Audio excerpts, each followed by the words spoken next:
Bonjour à tous, bonjour à toutes et bienvenue sur La Clé des Champs, le podcast qui donne la parole aux acteurs de l'agriculture française. Je suis Louise Lespard et j'ai hâte de vous amener avec moi dans cette aventure. Dans ce podcast, je vous permets d'en apprendre bien plus sur notre monde agricole en partant à la rencontre de personnalités remarquables qui œuvrent à faire briller nos campagnes. Je vous emmène dans les coulisses de nos fermes pour découvrir le quotidien de ces acteurs de l'ombre pourtant indispensables à notre pays. Aujourd'hui, j'ai l'immense honneur de partir à Orsarieux dans les Landes à la rencontre de Michou Marcus.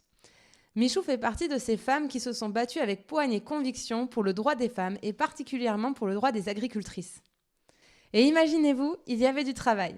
Les femmes, lorsqu'elles épousaient un agriculteur, devaient déménager dans la belle famille pour aider aux tâches ménagères et à tenir la ferme. Elles devaient demander l'autorisation à leur beau-père pour utiliser le moindre sou et elles n'avaient aucune assurance, pas de salaire et même pour la sécurité sociale, elles étaient sous le numéro de leur mari. On peut le dire, alors que le statut des femmes salariées évoluait petit à petit, les agricultrices ont été les oubliées de la société. Il aura fallu attendre 1986 pour que les femmes puissent être chefs d'exploitation et tenez-vous bien, 2019 pour qu'elles disposent du même congé maternité que les autres professions. Oui, vous m'avez bien entendu, 2019. Dans cet épisode, Michou nous raconte ce que signifiait être femme agricultrice dans la période de l'après-guerre et les injustices qu'elle a subies. Elle nous raconte comment, sans relâche, elle s'est battue pour l'existence des femmes agricultrices. Bon, je vous préviens, la passion et l'histoire de Michou ont tout emporté. Dans cet épisode, pas de minute économie, pas de question de l'auditeur et tout le tralala, juste son témoignage de vie. J'ai particulièrement d'affection pour cet épisode car Michou et ma grand-mère Simone ont fait les 400 coups ensemble.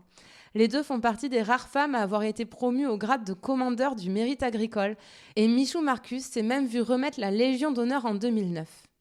Des femmes de caractère et de conviction qui sont des exemples pour nous tous et nous avons la chance qu'elles soient toujours là pour nous le montrer. Allez, accrochez-vous et surtout régalez-vous, je vous laisse en compagnie de Michou et son histoire. Bonne écoute!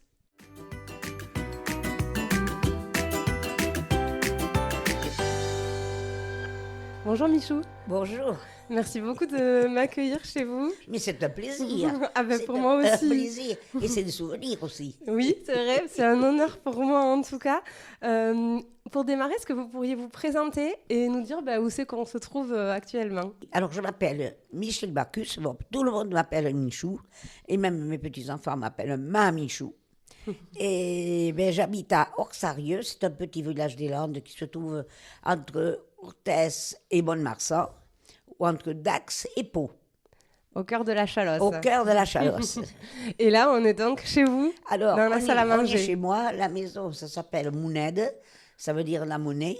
Et puis, nous y sommes venus avec mon mari après 4 ans de mariage.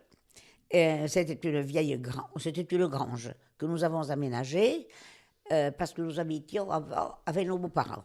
Ça a été quoi le déclic pour vous d'être Alors, agricultrice? pourquoi le déclic? Le déclic, ça a été qu'un jour, mon mari, qui était secrétaire général, trésorier du SLIR, des anciens de la JAC, agriculteur, et le président dit, mais voilà, les Landes, nous sommes à la dernière place au revenu par exploitation, sur le plan national.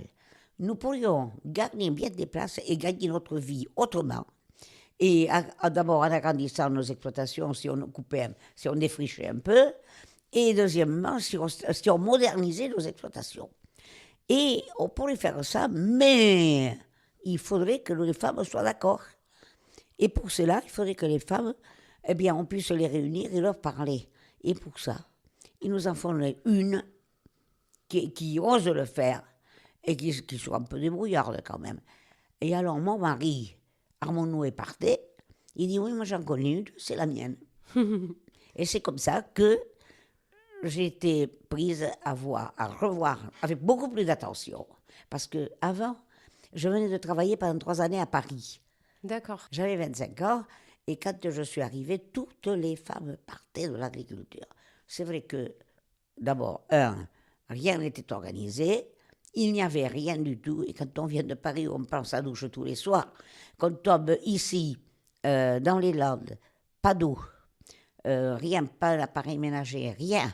Et puis c'était la guerre, en 43, 44, 45. Et là, on revenait de la guerre, c'était en 53.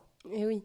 Et donc, c'est à ce moment-là que vous êtes devenue agricultrice, en épousant votre mari? J'ai épousé mon mari et j'ai épousé l'agriculture. Eh oui.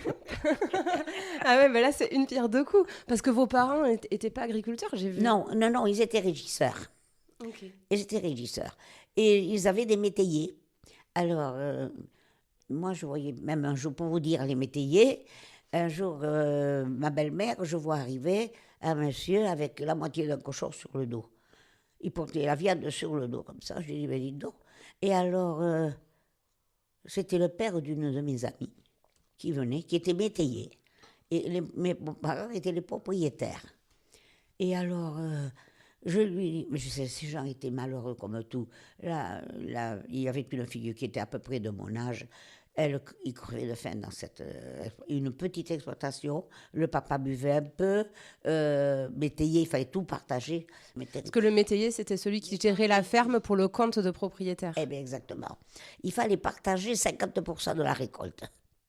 Alors, vous savez, il ne restait pas grand-chose pour manger pour les... Oui, ça faisait beaucoup de travail pour en récolter la moitié seulement. Exactement. Et quand il y a 5 ou 6 enfants et qu'il n'y avait pas de travail pour eux, jusqu'à 20 ans, ils ne partaient pas travailler non plus. Et donc, alors, c'est pour ça que les filles, elles partaient toutes. Ouais. Elles... Et donc, vous êtes décidé de revenir et d'épouser un agriculteur. Voilà. J'aimais l'agriculture. Voilà. Et puis, j'avais vu, Paris, c'était très beau quant au confort. Mais vivre à Paris sans voir une herbe, sans voir presque pas d'arbre, rien du tout, pour moi, c'était un cauchemar. Voilà. Alors, donc, j'étais contente de revenir et j'ai toujours aimé l'agriculture.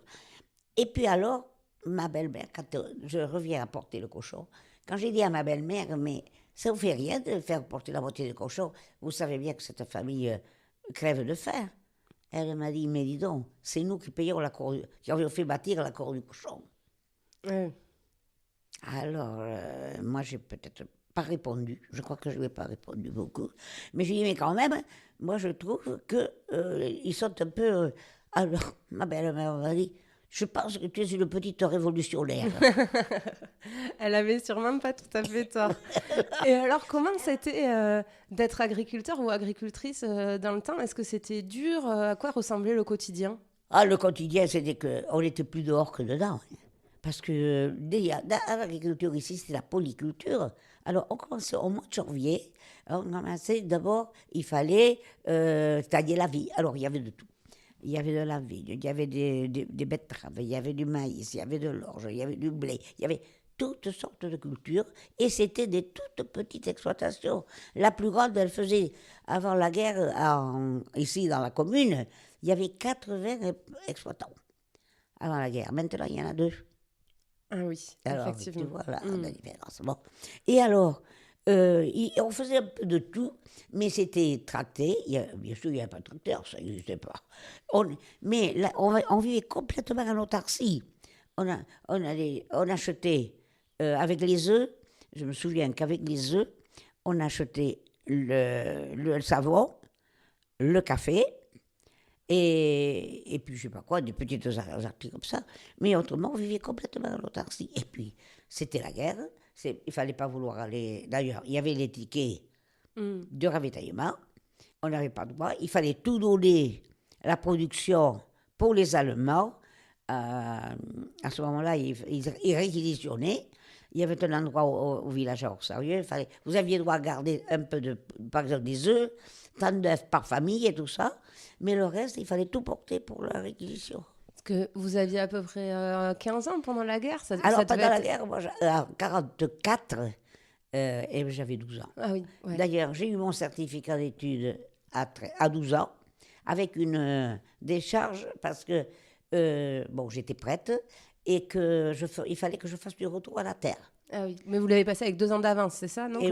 Oui. Et alors, c'est pas rien pour l'époque, une fille qui a le brevet. Oui, mais bon, c'est vrai que j'avais d'études. J'aurais aimé continuer les études. Comme ma grand-mère, c'est ce qu'elle dit, que c'est son grand regret. Oui. Mais on ne pouvait pas, il n'y avait pas de moyens de locomotion, on ne pouvait pas aller. Et les parents ne voulaient pas forcément aussi, non? Non, les parents, c'était peut-être même pas un déshonneur, mais presque, de faire des études. C'était les feignants qui faisaient les études. Il fallait passer chez les autres. Pour faire une femme, il fallait qu'elle passe chez les autres. Il n'avait que ça, passer chez les autres. On pourrait travailler chez soi aussi. Mais enfin, là, c'était comme ça. Il ne fallait pas. Et puis les femmes, alors là, un homme qui fasse ses études encore, parce que mon mari avait quand même son bac. Mais les femmes à zéro, hein, elles étaient là pour travailler sur place, dans la maison, surtout dans la maison. Il fallait voir l'état des maisons. Est-ce que ça vous révoltait à cette époque-là ou est-ce que pour vous c'était normal que ça se passe comme ça? Ah mais non, ah non, non, non. Et surtout quand j'avais 14 ans, je l'acceptais parce que je n'avais pas vu ailleurs.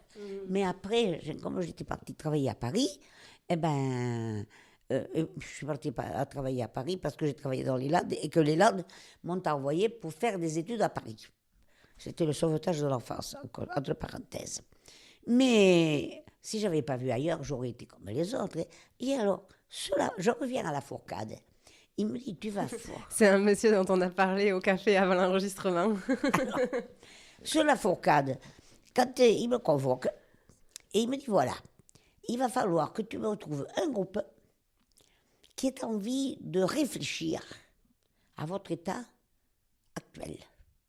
Donc c'est quand même un homme et les syndicats agricoles des hommes qui étaient menés par les hommes qui ont décidé de laisser un petit peu de place aux femmes à ce moment-là. Lui, un mais pas seul. les autres. Hein. Ah, pas les autres. Et alors, il faut là, tu te mets un petit groupe autour de toi, et là, vous allez réfléchir, parce que nous étudions comment un peu transformer les exploitations, on ne peut pas le faire sans les femmes. Pourquoi? Parce que c'était les femmes qui tenaient les clés de l'intérieur. Parce que ça s'appelait, à ce moment-là, on appelait ça la down. C'est elle qui décide de tout, là, en réalité. C'est toujours pareil. Nous avions une jeune femme qui est arrivée dans les Landes comme conseillère agricole de la direction départementale, et c'est devenu mon amie. Et un jour, je lui dis, mais elle faisait une réunion pour les hommes, et elle est venue prendre le café, ici. Je lui dis, mais Jacqueline, vous ne croyez pas qu'on pourrait faire un voyage d'études pour les femmes comme vous, parce qu'elle venait, parce qu'elle préparait un voyage d'études. C'était quoi les voyages d'études? C'était pour voir comment ça se faisait ailleurs? Voilà, exactement. On allait visiter d'autres fermes. On allait visiter, pas toujours des fermes, on allait visiter une organisation. Nous les avons amenés, on avait un institut, il y avait l'INRA à côté qui élevait des canards on a vu comment on faisait naître les canards avec les incubateurs. Alors je parle les filles toutes de la JAC, moi. Je leur envoie un mot, voilà, ça serait sympathique qu'on se réunisse. Bon, très bien. Et alors, on fixe le jour. Jacqueline me dit, vous savez, il va falloir qu'on trouve quand même une ou deux voitures. Comment on va faire? Alors, on a mobilisé, on a demandé à deux autres conseillers agricoles qui étaient là, et elle, sa voiture, où elle dit, avec 3 voitures, on l'aura assez. Les inscriptions arrivent, tous les jours, une avalanche d'inscriptions. Parce qu'il n'y avait pas de téléphone à l'époque. Hein. On n'avait pas de téléphone. Alors, ça arrivait par la poste. Et moi, j'avais 53 au départ. Ah oui, avec 3 voitures, ça allait être serré. Et alors, on fait venir un car. Et nous avons préparé un programme. Alors moi, j'ai dit, moi, j'aimerais bien que les filles d'ici aillent voir un peu comment ça se passe dans les usines. Est-ce qu'elles sont plus heureuses que nous, ces filles qui rêvent de partir à l'usine? On est allé voir une usine de chaises, puisque nous avions le centre de la chaise à Agenmaux, c'était facile. Nous sommes allés voir comment nos produits étaient transformés dans une laiterie. Et après, nous allons voir comment on pouvait élever des volailles avec des incubateurs. Et que ces femmes, quand elles sont revenues, elles étaient enchantées. Enchantées. Alors, je leur propose de se réunir, que nous nous réunirions l'après-midi tous les mois dans un café à Agenmaux et que chacune apporte les idées qu'elle aurait pour améliorer leur vie pour travailler facilement et tout ça. Alors là, voilà dit pas qu'il vient dans la foulée, là, le recenseur. Le recenseur, et puis nous discutions, on était en train de garnir le papier. Il me dit, et vous, madame, qu'est-ce que je vous mets? Ménagère. Mais non, mais je suis agricultrice. Ça n'existe pas. Il n'y avait pas la case agricultrice sur le recensement. Et ça n'était pas, il n'y avait pas, ça n'existait pas. Alors je dis, mais non, mais attendez. Et mais non. Et qu'est-ce qu'on est alors, nous? Eh bien, rien. le sang ne m'a fait qu'un tour. Je lui ai dit, tu vas voir si on va être rien. Alors, je lui ai dit, alors, quelle retraite on aura? Et comment on n'était pas assurés. Les assurances étaient là à 45. Donc, j'ai dit, mais attends, j'en parle à la première réunion que nous avons eue avec mes chères femmes. Et oui, et bien tout était comme ça. On n'était pas, les maris étaient salariés de leurs parents ou pas. Il n'y avait aucune assurance. Et on n'avait droit à rien. Alors, parce que j'ai vu même la sécurité sociale, vous étiez sous le numéro de sécurité sociale du mari. On n'avait pas de numéro de sécurité sociale, on n'avait rien. Rien. Et c'est comme ça que j'ai commencé à voir tout ce qui manquait aux femmes et les droits qu'on avait. On avait le droit de rien. Même quand on se mariait, même que nous soyons adultes, si on se mariait, on redevenait mineur. Ah oui. On n'avait pas le droit de signer le contrat de métayage ou de fermage. On n'avait pas le droit de signer pour le crédit agricole. Là, mon mari il faisait l'emprunt au crédit agricole. On n'en faisait pas beaucoup d'emprunts encore parce qu'il existait tout juste. Et puis moi, quand j'ai pris mon numéro au crédit agricole, que j'ai commencé à y aller, j'ai le numéro 229. Alors, vous voyez. Effectivement, c'était le tout début. C'était intéressant ce que vous disiez sur le fait que vous ayez organisé une visite d'usine. Parce que même avant la guerre et après la guerre, il y a eu une exode rurale. Les gens sont partis travailler en ville dans les usines en se disant que ça serait mieux. Et voilà. Et alors, ça a été quoi les conclusions? Les femmes, elles se sont dit quoi? Oui, alors, moi je leur dis, et puis avec Jacqueline, parce qu'on préparait notre réunion avec Jacqueline, on n'arrivait pas le nez en l'air comme ça. Et elle avait des idées très, très avancées aussi. Moi j'ai dit, écoutez, il faudrait qu'on arrive à ces jeunes femmes. Parce que ce qu'il y avait, c'est quand vous vouliez dessous, vous vouliez aller à Agen, enfin, même, parce qu'elles avaient un vélo quand il y en avait, parce que c'était la prière, il n'y avait même pas un vélo. Il y avait un ou deux vélos dans la famille. Il n'y avait pas de voiture, il n'y avait rien de tout ça. Hein. Moi, j'ai eu mon permis de conduire en 1950, parce que mon père avait une voiture et que lui, il ne conduisait pas. Et alors, il me dit, moi, j'ai la voiture. Mais la voiture était au garage. Alors, j'ai passé mon permis, mais j'étais la seule femme dans le canton à 50. Et elles étaient obligées d'attendre que, pour venir à nos réunions, d'avoir le vélo libre. Et autrement, il y en a qui venaient, qui faisaient 3 km à pied. Oh là là. Et alors, pendant ces réunions, c'était quoi l'ambiance Ah oui, très sympathique. Très, très sympathique. Elles étaient enthousiastes. Mais il y a eu de la sélection quand même, parce que on était partis à 50. D'abord, on était à peu près une trentaine. Mais après, de celles qui s'engageaient vraiment à faire les codes. Alors, on a fait de tout avec cette réunion. Ça s'appelle CETMA, Centre d'études techniques, ménagères et agricoles. Et alors, on a fait, avec ce CETMA, Jacqueline, la bonne amie, elle me dit, on pourrait faire aussi des essais, parce que le CETMA, on fait des essais. Alors, on a essayé. Premier travail, aménager les cours de ferme, parce que devant la ferme, il y avait le fumier. Alors, il y en avait qui avaient des puits chez elles. Ici, il n'y a pas d'eau dans la région. Mais chez elles, il y avait un puits. Eh bien, le puits était à côté du fumier. Ah. Alors, on parle de pollution, mais à ce moment-là, on n'analyse pas la terre. Ouais. On a dit, attendez, vous avez vu les incubateurs? Eh bien, on va essayer de voir comment on peut faire au moins chacune un petit élevage de poulets pour que vous puissiez avoir un peu d'argent liquide. Ouais. C'est leur propre... Oui, que ce soit votre propre atelier. C'était déjà une petite révolution. C'était accepté par les maris, ça, que les femmes, elles aient leur poule à... Ah oui, leur poule à eux, ils ne disaient pas grand-chose. Et même, on a essayé de faire faire... On nous avait porté des kills de petites cabanes. Mais, alors, c'était pour 20 poulets, vous savez, c'est pas beaucoup. Mais, nous avons fait un achat de petites éleveuses qui marchaient au pétrole et qui étaient, ou avec une ampoule, mais qui étaient rondes comme, je ne sais pas moi, elles faisaient même pas 80 cm de diamètre. Et là, on a mis nos pousseurs. On a fait un achat.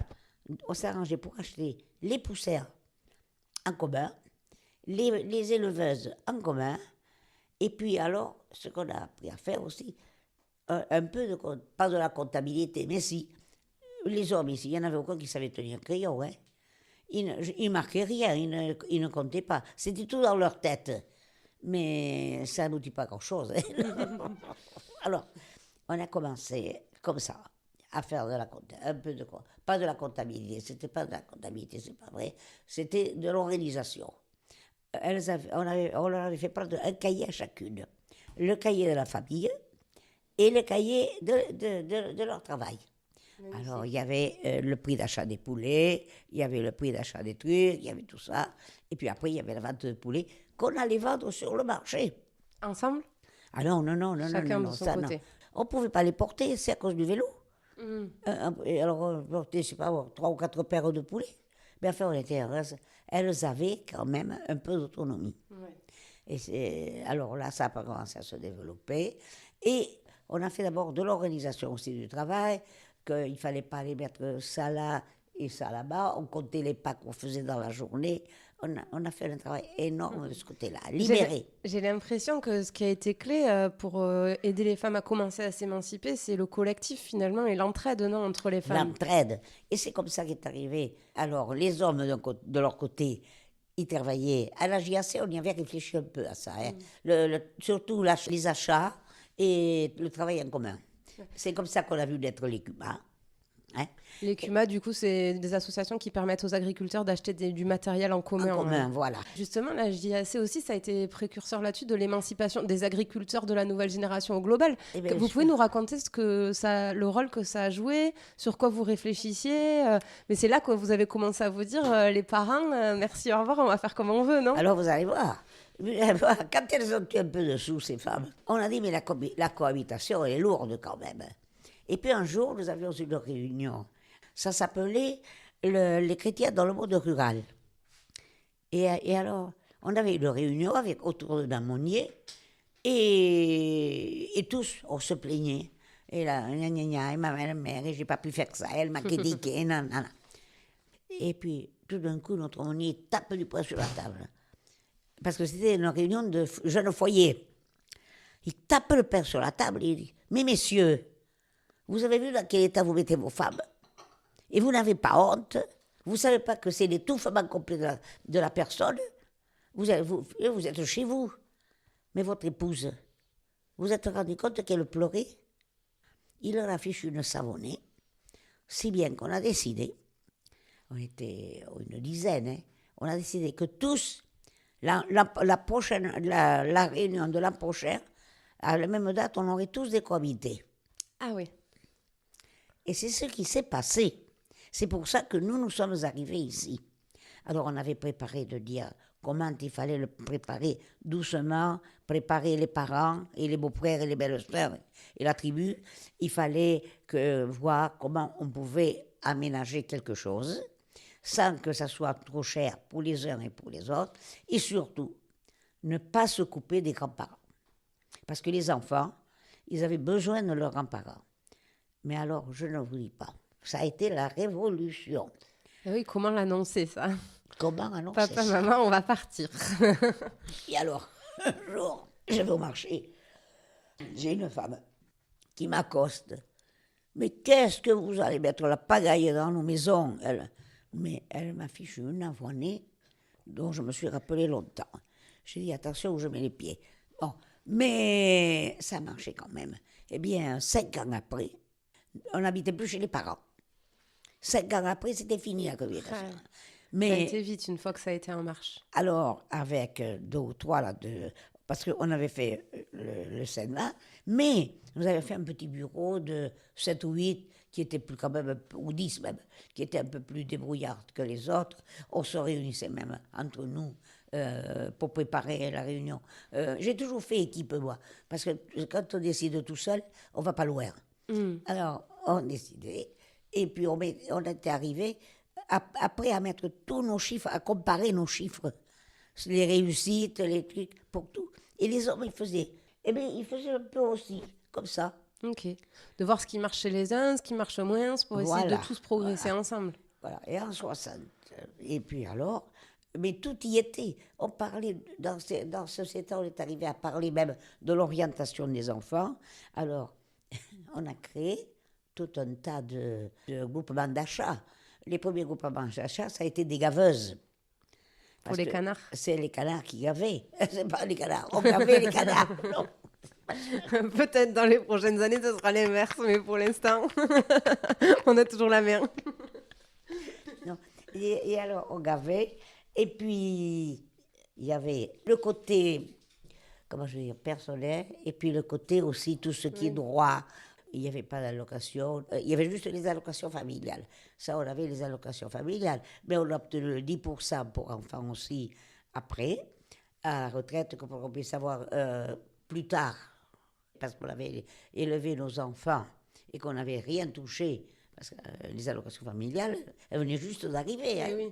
Oui. Combien vous avez eu d'enfants? Ah oui, alors j'ai eu 4 enfants. Un garçon qui a continué l'exploitation et 3 filles. Ah ouais. Alors les 3 filles, elles sont allées quand même elles sont allées à l'école, elles, toutes. Et mon garçon, quand il a eu son bac agricole, eh bien, il n'a pas voulu continuer. Voilà. Mais du coup, mine de rien, ça devait faire un quotidien chargé parce qu'entre votre engagement pour les agricultrices, les 4 enfants, l'exploitation, la maison à tenir, etc., ça faisait des grosses journées, non? Ah oui.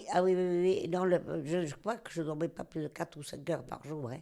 Non, je faisais tout ce qui était repassage, tout ça, la nuit, le soir. Ah oui, toujours. Je crois que je n'ai jamais repassé le jour. Non, mais on a organisé des choses formidables. C'est comme ça qu'est né Agenmour dans mon CETA, avec notre équipe de la JAC aussi, du CMR. Et bien, c'est comme ça qu'on a lancé les aides ménagères, la DMR. D'accord, ok. Voilà. La DMR qui vient aider les personnes âgées à domicile, c'est ça que c'est? Exactement. Ouais. Mais là, ce n'était pas les personnes. Elle aidait les personnes, mais aussi les familles. Elle aidait une maman qui est revenue de la maternité. Elle aidait, voilà. Et votre mari dans tout ça? Parce qu'il faut quand même avoir un mari un peu moderne pour accepter mon mari était un homme en or. D'abord, il n'aimait pas trop l'agriculture, lui. Et si, il aimait le volard, tout ça. Mais il n'aimait pas l'élevage. Et moi, j'aimais l'élevage, au contraire. Mais enfin, bon, on avait chacun notre travail. Et lui, il m'avait engagé, mais il m'aidait beaucoup. Oui, du coup, ça demandait, votre mari, il accepte que vous fassiez autre chose que le ménage et l'exploitation. Et alors, on a eu la chance d'avoir les aides familiales. Quelquefois, elles n'avaient pas de travail. J'ai dit, écoutez, quand vous travaillez, moi, je vous donnerai un peu, pas beaucoup, parce que je n'ai pas très riche, mais vous venez me remplacer à la maison. Et alors, souvent, mais j'ai eu aussi, ce qui m'a aidé, j'ai eu des stagiaires. Alors, les stagiaires, elles remplaçaient un peu, mais enfin, bon. Ouais. C'est pas très facile, c'était pas toujours très facile.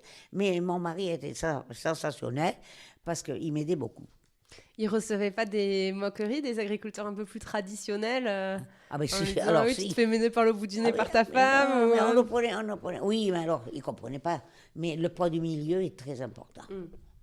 Alors, même, il y a une personne qui a dit à mon mari un jour, et tu sais pas ce qu'elle fait, non, parle à ta femme. Et mon mari dit, mais si, je sais ce qu'elle fait, ma femme. Mais il faut qu'on soit dans un climat de couple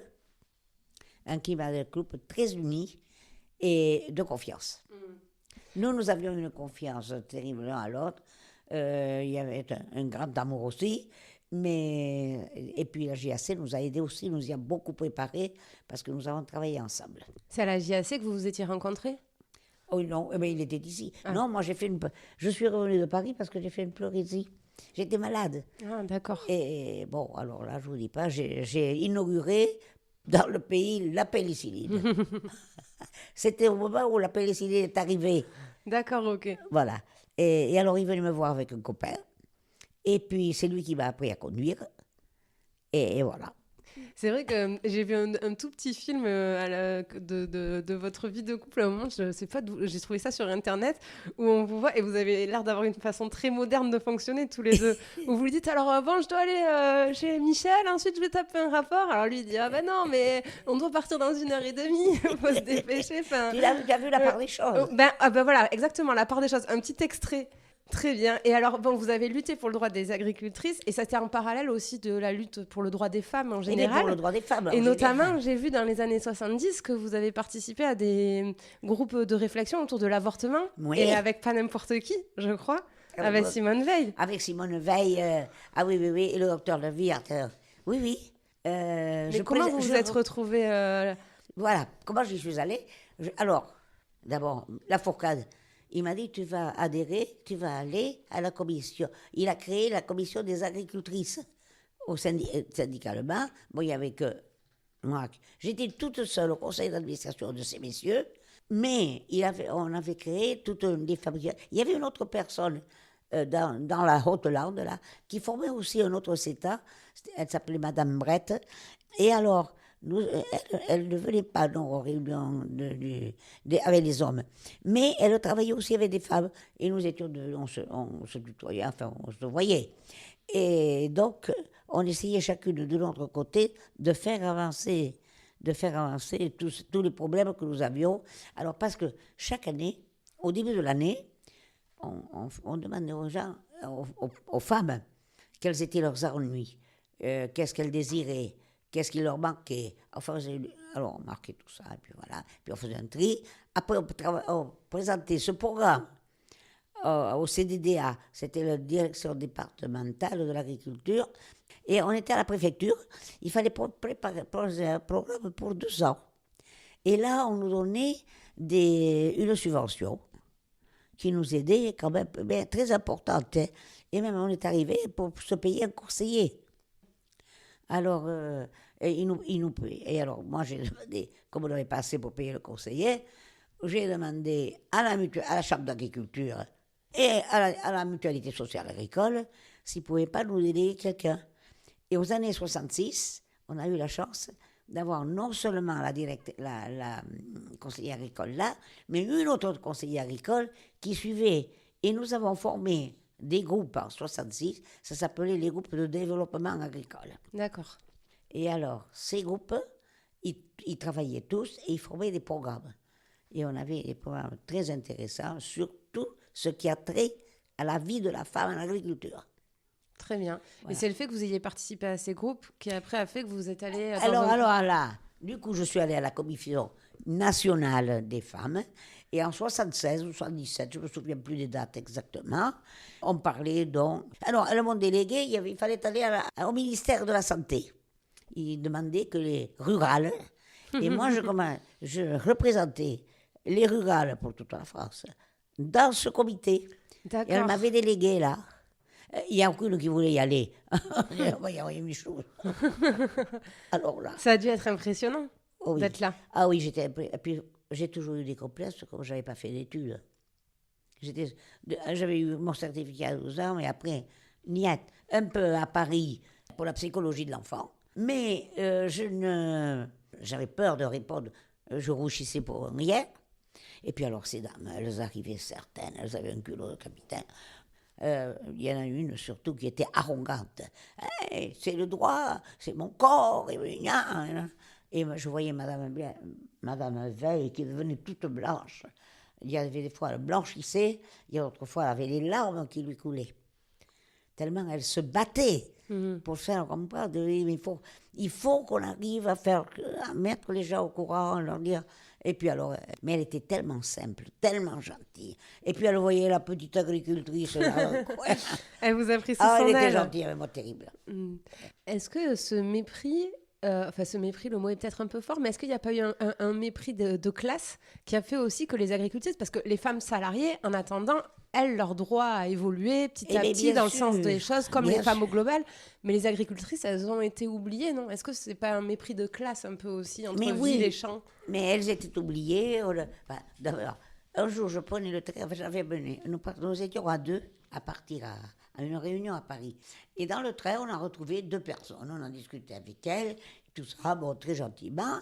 Et puis quand on arrivait à Paris, nous, on avait emporté de quoi se changer un peu, de se maquiller un peu. Et puis, et vous êtes agricultrice, et vous vous habillez comme ça. Elles ont eu l'air de dire que les agriculteurs, c'était des fantômes, des gens qui ne savaient pas s'habiller, qui ne savaient pas se maquiller un peu. Mais nous avons été blessés même de la façon dont ces dames nous toisaient. Ouais, l'image qu'elles avaient de l'agriculture. Mais c'est vrai que je me souviens que dans les années, on avait tout le foulard sur la tête. Ah oui. On avait toujours un foulard sur la tête. Aujourd'hui, on dit que le foulard... Mais dans notre milieu, on était à la JAC, puis on allait à la messe, tout ça. Mais il fallait, en allant à la messe, il fallait toujours avoir quelque chose sur la tête, une mantille ou un foulard. Oui. Hein. Il fallait s'habiller de noir. Il fallait, dès qu'on perdait quelqu'un pour porter le deuil, c'était 3 ans pour une veuve et 2 ans pour la famille. C'est long. Tout en noir pendant 3 ans. Voilà. Mais qu'on se rende compte, la lutte, elle a quand même été très longue, parce que je voyais Très, très long. qu'il y a qu'en 1988, que les femmes ont eu le droit d'avoir le statut de chef d'exploitation. C'est Oui. quand même, ça me paraît dingue. Et qu'en 2019, le congé maternité a été allongé pour être équivalent à ceux de salariés. En Exactement. 2019. En 2019, oui. Et même la retraite complémentaire qui a été accordée, parce qu'il n'y avait pas de retraite complémentaire pour les agriculteurs. Enfin, c'était des gens sauvages, je pense, les agriculteurs. Il n'y avait pas de retraite complémentaire pour les agriculteurs. Eh bien, c'est en 97 qu'on a eu droit, mais les femmes n'y avaient pas droit. Ouais, c'est fou. Pour vous, est-ce que les femmes, elles sont indispensables à l'agriculture ? Qu'est-ce qu'elles ont apporté plutôt que de rester dans un milieu d'hommes ? Mais même, tu vois, quand on a formé le FETA, on portait les canards et les oies sur le marché. Avec Jacqueline, on dit, mais et si on changeait, et notre CETA, ça a été notre réflexion de CETA, on a dit, et si on gavait hors saison? On a vu un conserveur qui était à Genmont, et alors, il disait, si on gavait beaucoup plus tôt, les conservateurs ne mettraient pas tout leur argent à la fois, là, parce qu'ils pouvaient déjà, en ayant un peu de conserve, Anticiper commencer un à peu. faire les marchés avant. Et en effet, l'autre CETA a fait ces essais-là. Mais je vais vous dire que du coup est arrivée la coopérative c'est appelé la STICA foie gras. Eh bien, c'est les femmes d'Agenmont qui l'ont créée. Mais quand on a créé eh bien, les hommes se sont mis à gaver. Alors, d'abord, non, on a eu la première réunion, je me rappelle qu'il y a des hommes qui étaient là, qui sont même contre nous, en disant qu'on allait couper les marchés, et que ça, etc. Il fallait garder le marché comme ça, il ne fallait pas s'organiser, et nous on disait le contraire, qu'il fallait s'organiser et passer des contrats avec les conserveurs, plutôt qu'aller se balader sur les marchés et revenir avec là. Mais c'est surtout que la SICA, eh bien, c'est les hommes qui ont été au conseil d'administration, et pas de femmes. Alors que ça avait été créé par les femmes. Alors que ça avait été créé par les femmes. Ils ont râlé, mais après, ils ont pris les places.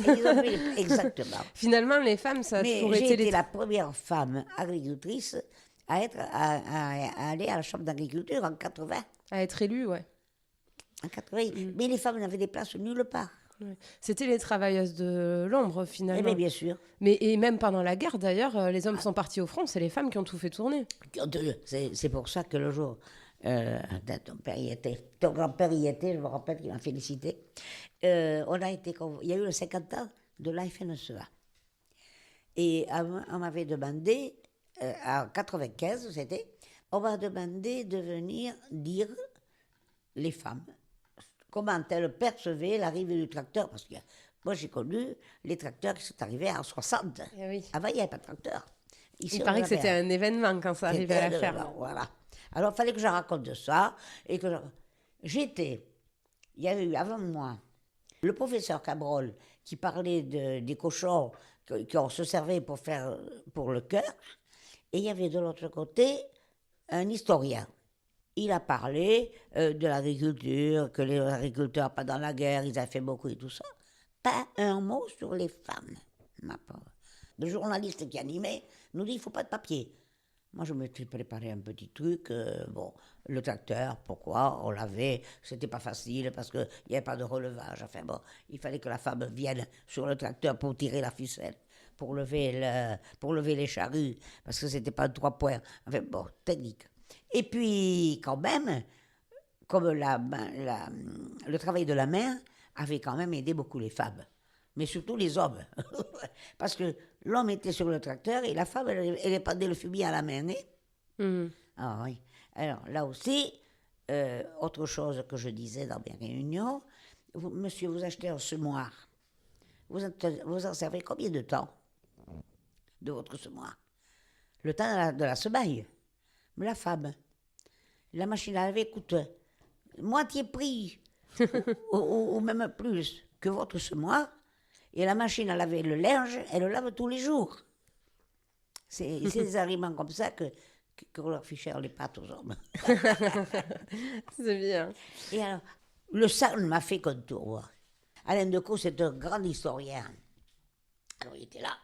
Et moi, j'étais entre tous les deux à la tribune, 5000 personnes. Et je me disais, comment je vais leur dire ça? Alors, j'ai dit, excusez-moi, mais je crois qu'il y a eu un petit oubli dans le rapport qui a été fait il y a quelques minutes. On a oublié de dire que les femmes, c'était elles qui avaient tenu les exploitations dans la porte. Ma pauvre. Un tonnerre d'applaudissements. Un tonnerre d'applaudissements. Je ne savais plus. Et ma fille était... Alors, je criais le plus, dans ce que j'allais dire, je ne voyais que ma fille. Geneviève est très critique. Je dis, qu'est-ce qu'elle va me passer À la sortie. Si je dis un mot de travers. Alors, et puis quand j'ai entendu quelqu'un, quand on sortait, Michou, Michou, elle me dit, bah, maman, hein, oui, Michou, Michou. Mais c'est bien ce que tu as dit. Soulagement. Et alors, est-ce que vous pensez que le plus dur est fait pour le droit des femmes agricultrices Oh, ou... non. Pour les agricultrices, il y a encore il y aurait beaucoup de choses à améliorer. Maintenant, moi, je perds de vue un peu parce qu'à mon âge... Vous avez fait le travail, il faut qu'on prenne la relève maintenant. Mais voilà, mais il ne faut pas la relève. Et je suis très amie avec la présidente de la Chambre d'agriculture et je suis ravie que ça soit... Oui, que ce soit une femme qui soit présidente dans les Landes, qui aurait dit, il y a 50 ans, qu'on aurait une femme présidente de l'agriculture. Si bien que, quand elle a été élue, le soir, j'ai eu un message de sa part, elle me dit « Michou, merci ». Ça y est. On a réussi. Une femme à la présidence. C'est vrai que c'est un beau symbole, surtout que les Landes est un département très agricole et très rural où l'agriculture compte. Et elle compte énormément. Et on a maintenu. Et si on n'avait pas fait toute l'organisation qui était partie par les femmes du gras, parce qu'on est quand même le premier producteur de gras de France. Oui, de foie gras. Alors, c'est pour ça que les femmes chez nous ont les mains un peu déformées d'avoir gavé. Eh ben voilà, beaucoup. Et puis oui. Et alors, si on n'avait pas eu ça, eh bien, déjà, la moitié des agriculteurs seraient partis. Et combien de petites exploitations, après, je les voyais aménager leur maison, ils ont eu des voitures, les femmes. Et le permis de conduire, comme je me suis battue pour qu'on puisse avoir le permis de conduire. On vous voit un moment au téléphone, en train de dire, mais va falloir vous dépêcher, hein. Il y a des femmes, elles ont entre 40 et 50 ans, elles n'ont toujours pas le permis, il va falloir vous bouger. Ah, ça, c'est vous aviez de l'agnac. Hein. Oui. J'ai fait l'IFOCAM, moi, c'est l'Institut de formation des cadres de président, en 61. Je suis partie 3 semaines en stage, 2 fois, en 61 à Paris. Et là, alors, moi j'étais avec les filles, elles étaient agricultrices, mais il y en avait les 3/4 qui avaient fait des études, hein. Mais il y en avait de l'Aveyron, elles ne voulaient plus rentrer chez elles tellement elles étaient malheureuses. Parce qu'elles étaient encore, moi j'étais plus en cohabitation, mais à l'Aveyron, elles étaient encore en cohabitation. C'est pareil, parce que l'IFOCAP, c'était tous des professeurs qui venaient nous voir, des grands journalistes, enfin Rosser, un peintre qui est venu nous dire comment on faisait la peinture, les diverses stages de la peinture. Tu parles, moi, la peinture, c'était loin de moi. Je ne connaissais rien. Et voilà. Bon, et après, alors on a fait des groupements d'achat de machines à laver, des groupements d'achat de laveuses. Alors on avait acheté une machine à laver et on se l'a passée. Et qu'est-ce que vous retenez de toutes ces années de lutte pour le droit des agricultrices? J'ai beaucoup reçu, j'ai plus reçu que je l'ai donné. Parce que quand on a vu s'éveiller, ça a été comme une fleur qui est en train de s'éclore. Vous savez, elle est encore toute bourgeon, et puis après elle s'éclore. Et c'est ce qui est arrivé pour l'autre. Nous sommes passés de la dernière place au revenu par exploitation dans les 10 premiers. En France. Oui, donc il y a eu du vrai changement. Ça a été tout à fait... Moi, ça a été une joie, ça, une fierté. Mmh. Et en 2009, vous avez eu la Légion d'honneur. Oui. C'est pas rien. Et qui m'a été remise par le président de la FNSEA, Michel Le Métayer. Et vous savez qui était le plus fier? Ah, votre petit-fils, c'est Vincent qui est avec nous, qui est grand, hein, petit-fils, mais qui a mon âge. Bah oui, c'est une fierté de... Même moi, je vois pour ma grand-mère qui s'est investie à sa mesure, elle aussi. Mais attends, pour ta grand-mère. C'est des exemples. C'est moi qui l'ai décoré du mérite agricole. Ah. Non, de l'ordre national du mérite. Je savais pas que c'était vous. Tu y étais, non? Non. C'était à la MSA? Oui. Oui, j'y étais. C'était la fois de la MSA, j'y étais. Mais c'est vrai que vous êtes des... Je trouve que vous êtes des figures, vous êtes des exemples de motivation. On le sait, vous n'avez pas eu la vie facile, là, on l'entend. Et vous vous êtes jamais plaint et vous avez toujours avancé. Je trouve qu'avec ma grand-mère, vous vous ressemblez beaucoup. Toujours.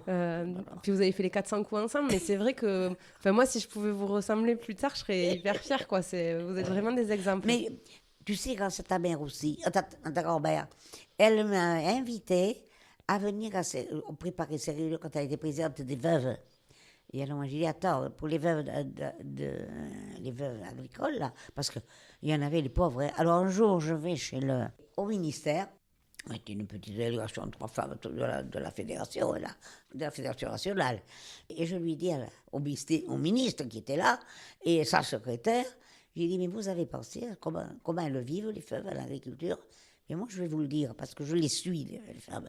Eh bien, les veuves, ah oui, parce que j'avais créé au sein de la section des anciens exploitants, en 96, quand je me suis occupée, j'étais vice-présidente, et j'étais membre du conseil d'administration de la FNSE à ce moment-là, j'ai créé, avec une autre, avec Denise Leblanc, on a créé, toutes les deux, on était veuves, elle n'était pas encore veuve. Je lui ai dit, écoute, tu sais ce qu'on va faire? On va essayer de créer une section pour les veuves d'exploitants.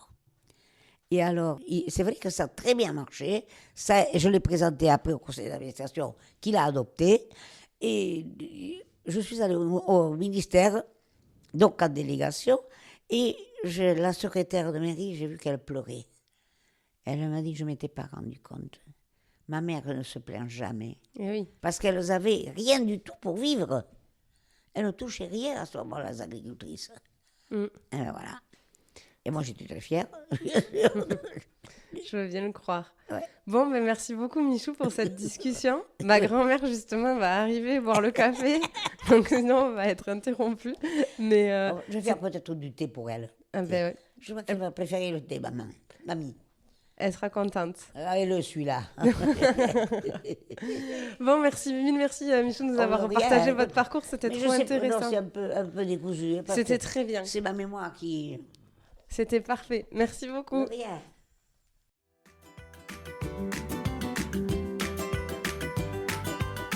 J'espère que cet épisode vous aura plu. Si c'est le cas, n'hésitez pas à laisser une note 5 étoiles ou à en parler autour de vous. Ça m'aiderait énormément pour faire connaître le podcast. Merci beaucoup et à bientôt pour prendre ensemble la clé des champs.